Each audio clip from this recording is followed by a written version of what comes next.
88 शब्द प्रति मिनट शुरू। हरिशंकर बनाम राजस्थान राज्य के प्रकरण में अपीलार्थी मृतक भीम सिंह तथा एक अन्य व्यक्ति के साथ वायुसेना के चाय क्लब में चाय पान कर रहे थे। इसी बीच अपीलार्थी और मृतक का आपस में झगड़ा हो गया, क्योंकि मृतक ने अपीलार्थी से 50,000 वापस लौटाए जाने को कहा, जो उसने अपीलार्थी को उधारी के रूप में दिए थे। अपीलार्थी ने क्रोध में आकर वहां पास में रखा जलता स्टोव मृतक पर दे मारा, जिसके कारण मृतक के कपड़ों में आग लग गई और वह आग से बुरी तरह झुलस गया और अंततोगत्वा उसकी मृत्यु हो गई।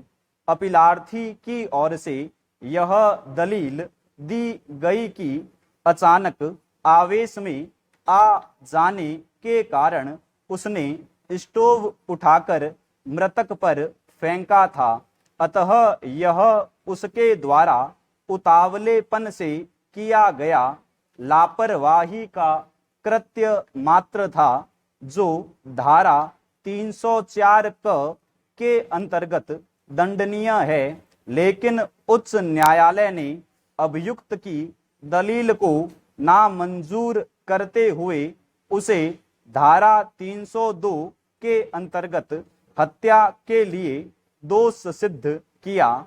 उक्त निर्णय के विरुद्ध अपील में उच्चतम न्यायालय ने विनिश्चित किया कि यह न तो धारा 304 का प्रकरण है और न धारा 302 का। चूंकि अभियुक्त ने जलता हुआ स्टोव मृतक पर फेंका था, अतः उसे इसके संभाव्य परिणामों का ज्ञान होना चाहिए था। अतः न्यायालय ने इसे धारा 299(2) के अधीन मानव वध, जो हत्या है, के लिए धारा 304 के भाग सेकंड के अंतर्गत दंडित किया जाना उचित समझा। पारस यादव बनाम बिहार राज्य के प्रकरण में अभियुक्त गण पारस यादव, सतन यादव तथा तुलसी पर शंभू यादव की हत्या करने का आरोप था। अभियुक्त गण तथा मृतक के बीच भूमि संबंधी विवाद के कारण आपसी रंजिश थी।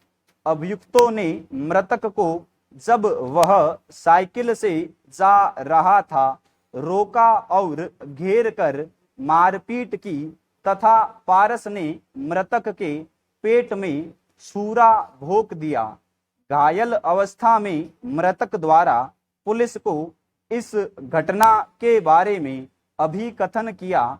मृतक की दूसरे दिन मृत्यु हो जाने से इस अभिकथन को मृत्युकालिक कथन मान्य किया गया।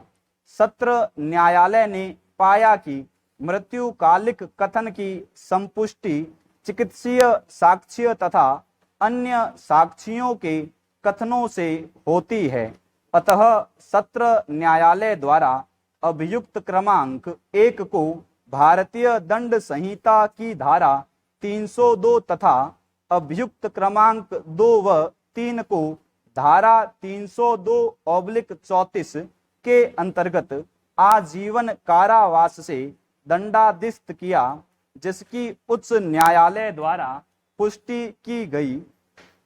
अपील में उच्चतम न्यायालय ने अभी निर्धारित किया कि अभियुक्त क्रमांक 1 के बारे में मृतक का कथन, जिसे मृत्युकालिक कथन के रूप में मान्य किया है, उसकी संपुष्टि चिकित्सीय साक्ष्य से होती है। अभियोजन साक्ष्यों के साक्ष्य से यह भी साबित होता है कि घटना स्थल पर जब आहत मृतक द्वारा अभिकथन किया गया था, तब वह चेतनावस्था में था। अतः अभियुक्त क्रमांक 1 पारस यादव हत्या के अपराध की दोष सिद्धि के लिए उत्तरदायी है।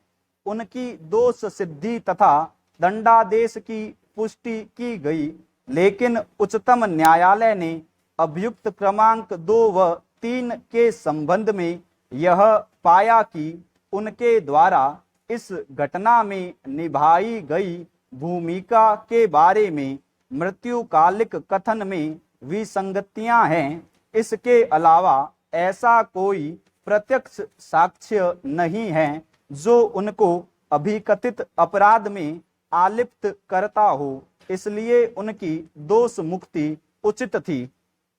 कर्नाटक राज्य बनाम शिवलिगया के वाद में अभियुक्त ने आकस्मिक लड़ाई के दौरान संभावित परिणामों के ज्ञान के बिना मृतक के फोटो को जोर से मसल दिया, जिसके कारण हृदय गति रुक जाने से उसकी मृत्यु हो गई। उच्चतम न्यायालय ने अभी निर्धारित किया कि अभियुक्त को धारा 300 के बजाय धारा 325 के अंतर्गत गंभीर चोट कारित करने के लिए दंडित किया जाना न्यायोचित था। रमन भाई बनाम गुजरात राज्य के मामले में अभियुक्त और मृतक के बीच बस स्टॉप पर 5 रुपयों को लेकर आकस्मिक लड़ाई हुई। वे दोनों पुल की तरफ चल पड़े, जहां अभियुक्त द्वारा धक्का दिए जाने के कारण मृतक पुल से नीचे गिर गया और उसकी मृत्यु हो गई।